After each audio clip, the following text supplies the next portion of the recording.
Bonjour les amis, bonjour la famille, bienvenue pour une nouvelle petite vidéo sur la chaîne YouTube maintenant qui s'appelle 100% récup et autosuffisance. Donc comme promis aujourd'hui, nouvelle petite vidéo pour vous présenter en fait les principes et le but d'une récup. Donc avant de passer au sujet qui nous intéresse, je l'espère, je vais d'abord envoyer 1 million de bisous et 1 million de remerciements à trois amis qui m'ont permis de faire cette récup énorme que je vais vous présenter. Donc je tiens à remercier du fond du cœur et vraiment sincèrement un de mes amis que j'ai rencontré lors de mon travail à la mairie. Donc en tout premier, je voudrais remercier du fond du cœur José de la Comcom, ainsi que sa femme Danielle et ses enfants, qui m'ont permis en tout premier lieu d'effectuer la récup, parce que ça vient de chez eux et de leur famille. Et en second lieu, je voudrais remercier aussi mon ami Roger de la Comcom, qui travaille avec José, bien sûr, et qui a, devant l'ampleur de la tâche et du chantier, qui ont instantanément pensé à moi, en sachant que j'effectuais ce genre de mission et que que je trouverais sûrement mon bonheur au travers de cette récup. Donc je remercie vraiment ces deux personnes ainsi que leur famille d'avoir pensé à moi et d'avoir fait marcher la solidarité en sachant pertinemment que moi je vis de la récup, quoi, hein. Donc vraiment voilà, mille merci à eux et une petite parenthèse sur mon ami Roger qui récemment a lancé son activité au niveau de la dénidification des frelons. Donc si vous entendez parler de lui, surtout n'hésitez pas à l'appeler ou passer par moi en message privé sur Messenger pour faire appel à lui dans le but d'enlever des nids de frelons. Il vient de lancer son entreprise, il a le matériel nécessaire pour pouvoir effectuer ce genre d'action et je n'hésiterai vraiment pas à faire passer le message auprès de ses services pour qu'il intervienne chez vous, si bien sûr ça se trouve autour de chez moi, hein. Donc voilà, la petite pub est faite. Et puis, je vais vous présenter en fait vraiment le principe et le but d'une récup, histoire d'essayer de faire comprendre à tout le monde c'est quoi le vrai principe simple d'une récup et comment elle s'effectue. Donc une récup c'est quoi? C'est quand on a un tas de vieilleries qui ne servent plus à rien, beaucoup de cochonneries, hein, donc ça peut être de la quincaillerie, visserie, boulonnerie, machine d'espace vert endommagée, électroménager endommagé, grillage de clôture endommagé, bois ou vieux bois, meubles dont qu'on veut se débarrasser. Et en fait, tout ce qu'une maison ou un terrain peut contenir, que les gens pour la plupart voudraient jeter et ne leur prêtent pas attention, et ben moi je je récupère tout ça. Donc on m'appelle, je viens avec ma voiture, ma remorque, je commence par rassembler et trier les choses, je charge tout ce qui m'intéresse et il n'y a que ce qui est non recyclable ou les ordures ménagères que je ne prends pas quand j'interviens sur une récup. Donc je vais vous présenter cette récup incroyable que mes amis ont pu me faire profiter. Alors là aussi, il faut être opportun et avoir la chance que ça se présente. Mais là, ça s'est passé par rapport à un petit malheur. Après, bon, je vais pas évoquer tous les détails de ce petit malheur, mais il y a une maison à débarrasser dans leur famille. Et devant la charge de travail à accomplir, ils ont pensé à moi. immédiatement, et du coup je suis intervenu chez eux, et en plus ça tombait bien, c'était vraiment à côté de la maison, donc frais carburant, déjà ça commençait bien. Il y avait vraiment quasiment aucun frais de carburant à dépenser, mais c'était surtout parce que c'était des amis sincères et que ils pouvaient compter sur moi. Donc même s'ils auraient habité un peu plus loin, je l'aurais fait quand même, dans le but d'être solidaire avec eux et de les aider. Donc voici la monstrueuse récup devant vous, hein, qui est vraiment énorme, monstrueuse, gigantesque, incroyable, qui contient vraiment toutes sortes d'objets. Donc alors encore une fois, moi j'ai la chance de pouvoir stocker sur mon terrain. Donc c'est quand même un avantage à prendre en compte, hein. Tout le monde n'a pas la chance d'avoir de la place pour pouvoir stocker les choses. Moi c'est le cas, donc j'en profite encore plus. Donc la première étape d'une récup, c'est on va chez la personne, hein, on regarde grossièrement tout ce qui veut vous faire débarrasser. On comment dire, il faut pas être trop gourmand, il faut pas être difficile. Moi, c'est mon cas. Je prends quasiment tout ce qui vient, hein. Donc, ça peut être des pots de peinture vides, ça peut être de la ferraille endommagée, de la tôle endommagée, rouillée. Ça peut être des vieux cintres en fer. Ça peut être que des petits morceaux de grillage.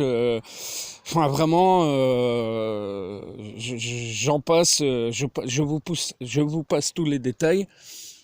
Mais moi, je ne suis vraiment pas comparé à d'autres regardant à ce genre de détails, parce que je sais très bien que 100 grammes de ferraille, ça va vous aider à finir 1 kilo de ferraille, que 1 kilo de ferraille va venir vous aider à finir 10 kilos de ferraille, et ainsi de suite, jusqu'à obtenir une tonne de ferraille, quoi, hein.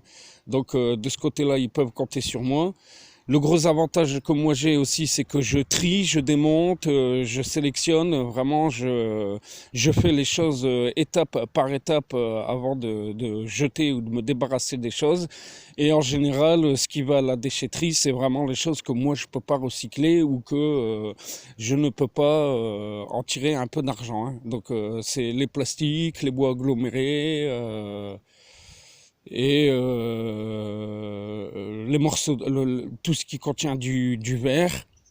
Mais sinon, la plupart de toutes les choses seront recyclées, utilisées ou revendues, mais ce ne sera pas jeté, hein, dans tous les cas. J'en trouverai une utilité. Donc encore une fois, voilà, vous pouvez voir que cette récup contient vraiment absolument de tout. Des vieilles tables, des châssis, des scooters, des karchers endommagés, des casseroles, des vieux appareils comme ce taille-haie qui sont endommagés et qui fonctionnent plus avec les moteurs bloqués. Ça peut être des simples petits morceaux de câbles électriques comme cela. De la quincaillerie, des morceaux de chaîne, des couvercles de pots de peinture, des câbles de fil d'antenne, des morceaux de grillage, des enceintes d'autoradio démontées, des autoradios abîmées, des vieux outils, des outils cassés, de la visserie, tout ce qui est du domaine des clous aussi. Des moteurs de voitures démontés, des moteurs de scooters, des vieux cadres de vélo, enfin vraiment la récup dans son intégralité, quoi, hein. Même des essuie-glaces de voitures en grande quantité qui contiennent bien entendu de la ferraille. Le caoutchouc sera séparé, mis au recyclage, et la ferraille sera gardée d'un autre côté pour pouvoir être vendue. Donc devant le volume et la charge de travail, moi je recule jamais. C'est mort, c'est pas dans mes principes ni dans mes convictions, ça me fait absolument pas peur. Et en plus, d'une manière générale, quand on m'appelle pour ce genre de récup, je fais pas le pillard, quoi. Je viens, j'aide à ranger, je présélectionne un peu chez eux, je les aide à rassembler les trucs qui vont aller directement à la déchetterie, et je ne m'intéresse pas que à ce qui a de la valeur ou ce qui a de plus précieux, bien entendu, hein. Je prends vraiment ce qu'on me donne, je fais pas le difficile, et il y a qu'une fois arrivé chez moi, que je fais un premier tri et que j'opère à ma façon en triant tout, en triant tout ce que je sélectionne et en séparant tous les matériaux. Donc comme vous pouvez voir, un volume vraiment énorme, une quantité phénoménale de choses, hein. Alors après, bon, je vais pas vous le cacher, hein, dans ce genre d'opération, il faut vraiment se remonter les manches. Il faut vraiment pas manquer de courage. Il faut être incisif, décisif. Il faut pas faire le difficile, en sachant que la première étape déjà, c'est de tout débarrasser chez eux, et que vous aurez une deuxième étape de volume de travail aussi énorme une fois arrivé chez vous, parce qu'il va falloir tout retrier une à une les choses pour les séparer et les mettre en valeur, quoi. Donc y a beaucoup de... Plus vous triez, plus vous séparez les matériaux et plus vous avez des chances de faire d'avoir une plus-value sur ce que vous allez revendre au ferrailleur, quoi. Donc soyez attentifs et vigilants à ça. Mais bon, après, comme vous pouvez voir, moi, dans ce que je prends, il y a vraiment de tout, hein. Ça va même de la vieille raquette qui contient un peu de ferraille, des bombes percées mais qui contiennent plus de produits, des bidons de peinture éclatés. Vraiment, je regarde pas, quoi, hein. Comme je vous l'ai dit, je ne fais pas de difficile. Il n'y a que sur les ordures mélangères ou le bois aggloméré en mauvais état ou les cartons que je ne prends pas. Mais sinon, de manière générale, je me pose pas de questions et je prends tout, hein. Vraiment, quand je dis tout, c'est tout, quoi. Ça peut être des vieux objets comme ça qui servent à égoutter les rouleaux de peinture. Il n'y a aucun détail. Je prends, voilà. Déjà, je suis content quand on m'appelle pour faire de la récup. Donc en plus, je vais pas faire le difficile. Surtout par les temps qui courent, mais après voilà, y a une manière de procéder, une manière de faire, des étapes à suivre et des choses vraiment que je refuse de prendre parce que je sais très bien que ça me restera sur les bras. Donc voilà, hormis ça, j'ai pas beaucoup de conditions pour intervenir lors d'une récup, quoi. Donc là, j'ai eu de la chance pour cette fois. Il y a quand même pas mal d'outillage. Alors l'outillage, qu'est-ce que c'est? Je vais vous le montrer. Vous allez pouvoir vite vous rendre compte que j'ai commencé déjà à séparer les différentes choses dans mes trouvailles. Donc d'un côté, le câble gainé qui servira à la revente au ferrailleur. D'un autre côté, dans une bassine, je mets toute la ferraille et la petite cacaillerie qui ne servira pas ou qui est endommagée ou qui est abîmée, dont je ne pourrai rien faire, qui sera revendue au ferrailleur. Ensuite, dans plusieurs bassines, je sélectionne les éléments que je veux garder et en fonction des métaux ou de telle ou telle chose, je les range par ordre pour ensuite pouvoir les ranger et les retrier en étant plus efficace, hein. Donc par exemple, là, dans cette bassine-là, il va y avoir les boîtiers électriques, tout ce qui est joint au caoutchouc et en dessous, tout ce qui est de la visserie des meubles. Donc là aussi, il faut être hyper attentif et sélectionner. Ensuite, en dessous, on va avoir ce genre de petites choses que les gens jetteraient, mais là, c'est des serflex qui servent à attacher les câbles. Ensuite, il va y avoir les dominos, les scotch qui servent pour faire la peinture, des transpos qui peuvent servir pour l'appareillage électrique que je vais tester après. Bon, enfin, je vous épargne un peu tout le détail, mais voilà un peu comment je procède. Après, d'un autre côté, on va avoir une bassine avec que la quincaillerie. Alors, ce que j'appelle la quincaillerie, c'est les équerres pour fixer des choses, la boulonnerie, les boulons, les rondelles à récupérer, les clous, les vis, ce genre de choses que je rassemble tout dans la même boîte et que je retrie après pour ranger dans mon atelier, hein. Parce que là aussi, la quincaillerie, ça coûte vite de l'argent quand on a besoin d'en acheter. Donc dans la quincaillerie, on trouve vraiment de tout, des attaches tuyaux, des tuyaux, des fixations pour tuyaux en cuivre, des robinets, des rondelles, vraiment tout un tas de choses, quoi, hein.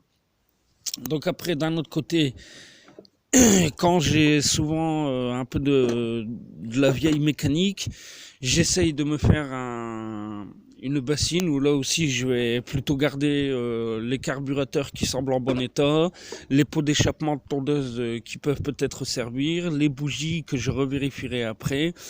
Et là, pour ce cas-là, j'ai mis les isoloirs de fil électrique pour les clôtures. Ensuite, on va avoir l'outillage.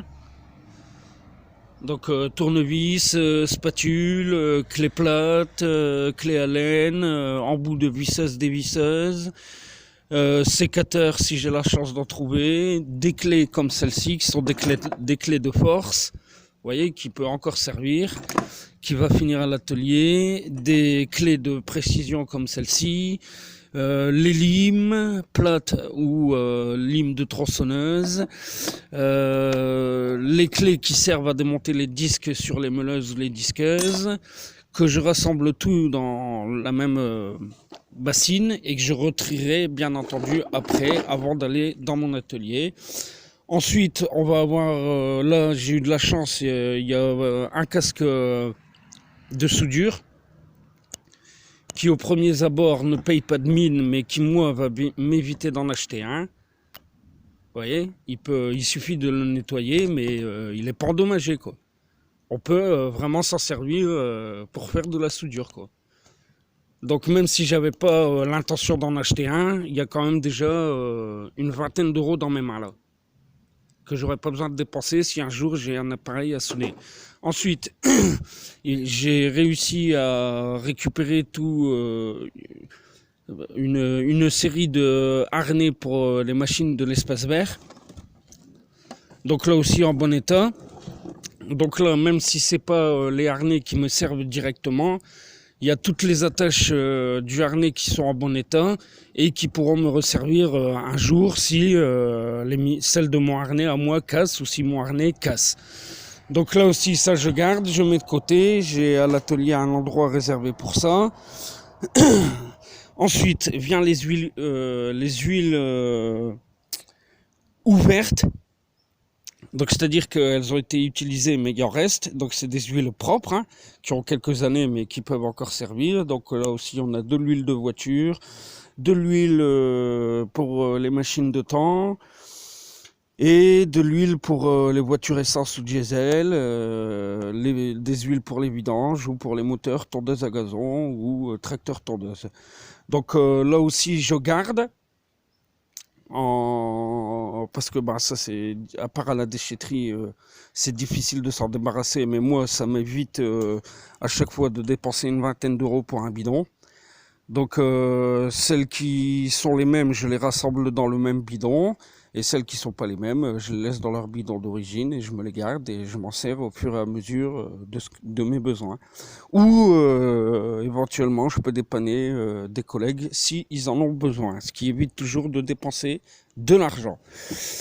Donc voilà un peu le principe et le fonctionnement d'une vraie récup, ce que j'appelle moi une récup. Hein. C'est vraiment quand on vous appelle pour débarrasser un endroit ou un atelier ou quelque chose comme ça, où vous dépensez aucun argent pour débarrasser, parce que bien entendu, sur le principe, si les gens à la base veulent tout jeter, donc ils vont pas payer pour amener tout ça à la déchetterie. Vous êtes d'accord avec moi? Ils le jettent et voilà quoi. Donc moi, si on m'appelle pour faire la récup, c'est pour le même principe. C'est-à-dire que je viens, je débarrasse tout, mais je ne vous rachète rien. Il est hors de question que je dépense de l'argent. C'est le principe d'une vraie récup. C'est un échange de bons procédés. Je viens pour vous alléger et vous aider à débarrasser cette quantité de déchets afin de vous éviter d'aller à la déchetterie et les complications que ça peut engendrer dans tout le tri qu'il y a à faire avant de pouvoir jeter à la déchetterie. Donc moi je viens, je débarrasse et après bon bah voilà, je tire mon épingle du jeu, sinon je ne le ferai pas. Donc voilà un peu le récapitulatif, le fonctionnement et une fois de plus la récup à laquelle j'ai pu avoir accès grâce à mes amis, hein, donc je le rappelle, Roger de la Comcom, José de la Comcom et surtout sa femme Danielle. d'où la récup vient dans sa famille, quoi, hein, qui ont vraiment fait appel à mes services et on s'est bien entendu, quoi. Donc je les remercie encore une fois pour ça du fond du cœur. Merci à vous.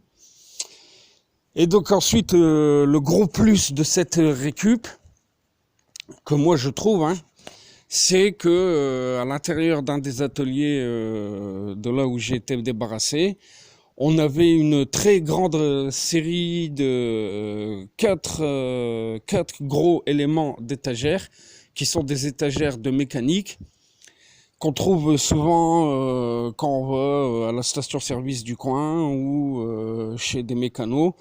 C'est vraiment des étagères tout en métal qui sont sur 3 ou 4 éléments avec une hauteur de 2 mètres où on peut stocker tous ces outils et les ranger proprement dans des caisses.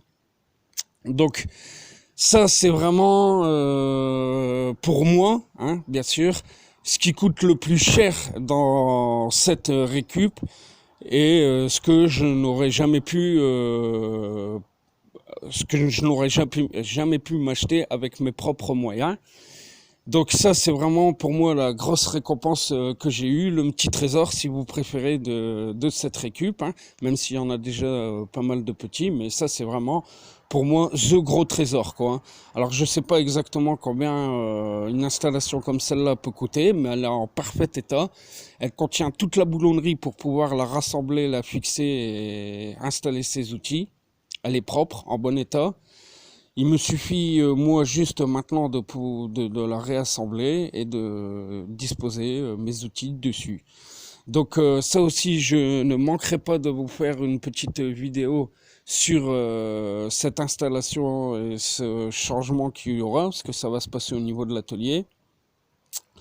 Donc voilà, on a les armatures ici, qui sont les pieds, avec des pieds réglables en plus. Des étagères qui se fixent par crochet dans les montants, comme vous pouvez voir. Et c'est vraiment des étagères de bonne qualité, quoi, hein, et qui contiennent en plus tous les montants pour cacher la ferrure et les plaques qui se disposent sur les étagères en bois solide, quoi. Donc et les montants de fond de couleur bleue. Donc je vous les montrerai à l'installation. Les panneaux de fond, hein, qui se posent comme ça avec les pieds de chaque côté et qui va vraiment mettre une plus-value au niveau de mon atelier qu'on va aller revoir un petit coup maintenant. Donc là aussi, hein, l'atelier où je pose tous mes outils qui avait été issu d'une première récup avec des matériaux plus rustiques, hein, mais que là aussi j'avais réussi à me débrouiller moi-même, comme vous pouvez voir. Un vieux meuble qui contient beaucoup de rangements, une autre étagère en fer et un établi que j'avais monté moi-même en palette, mais j'avais fait les publications aussi dans Facebook. Et donc grâce à ces étagères, cet ensemble d'étagères que j'ai récupéré, tout ça va être débarrassé afin d'installer tous les éléments d'étagères en ferraille et de redisposer tous mes outils caisse par caisse proprement et bien rangés et beaucoup plus fonctionnels que c'est le cas déjà devant vous. Alors c'est sûr que ça paraît déjà bien rangé comme ça, mais on va dire que grâce à ces étagères en métal, je vais passer à un autre niveau de rangement qui sera beaucoup plus fonctionnel et plus efficace que celui que moi j'ai mis en place. Donc voilà les amis pour cette grosse vidéo sur le fonctionnement, le déroulement et le principe d'une vraie récup où vous dépensez zéro argent. Donc ah si, je vais pas mentir, allez, moins de 10 € de gasoil. Voilà le vrai argent que j'ai dépensé pour aller effectuer cette récup. Donc après toujours pareil, vous allez me dire oui mais c'est facile pour toi, tu as déjà une voiture, tu as une remorque, mais là aussi ça ne s'est pas fait en une seule étape, j'ai pas sorti de l'argent comme ça d'un seul coup. Ma voiture je l'ai eu en la payant plusieurs fois et c'est qu'une 205 hein, diesel simple, petit moteur. Et ma remorque, c'est une vieille remorque que j'ai achetée à une connaissance de mon village Et que là aussi, j'ai dû payer en plusieurs fois, malgré le fait qu'elle coûte que 200 € à l'achat, quoi. Donc voilà vraiment le déroulement et la base de la récup et ce pourquoi je peux me permettre d'en faire aujourd'hui. C'est comme ça que j'ai démarré. Donc voilà un peu cette récup énorme, monstrueuse, qui va me permettre à moi de gagner de l'argent. Donc bien sûr, voilà, il faut tout démonter, tout trier, tout séparer pour faire la meilleure plus-value sur l'ensemble de cette récup. Et donc si j'additionne cette récup-là à celle du grillage que j'ai fait dans les bois de ma commune et l'atoll des précédentes récup, vous voyez encore une fois le volume de choses énormes qui peuvent être jetées et qui peuvent encore servir, quoi. Donc ça, même si on ne dépense pas l'argent sur le moment, ça vous laisse quand même une idée de l'économie qu'on réalise en faisant de la récup, sans dépenser d'argent. Il faut que la transaction se passe comme ça, sinon c'est pas vraiment une récup, quoi. C'est pas une vraie récup, quoi. Là, tout ce que vous avez devant vous, ça m'a coûté 0 €, hormis les frais de gasoil pour me déplacer et faire la récup. Et après, bien sûr, du temps de travail, du temps à trier, voilà. Donc, ben, voilà les amis, voilà la famille. J'espère que cette nouvelle petite vidéo vous aura plu sur la chaîne YouTube 100% récup et autosuffisance. Et ben, je remercie encore une fois de plus Roger de la Comcom, José de la Comcom ainsi que sa femme Danielle qui m'ont permis d'effectuer cette récup et que je remercie du plus profond de mon cœur. Merci à vous, gros bisous à vous, à vos familles, portez-vous bien et merci à tous les abonnés de me suivre et merci à tous les amis de me suivre. Gros bisous à tous et à très vite pour d'autres infos et vidéos. Ciao, bye bye.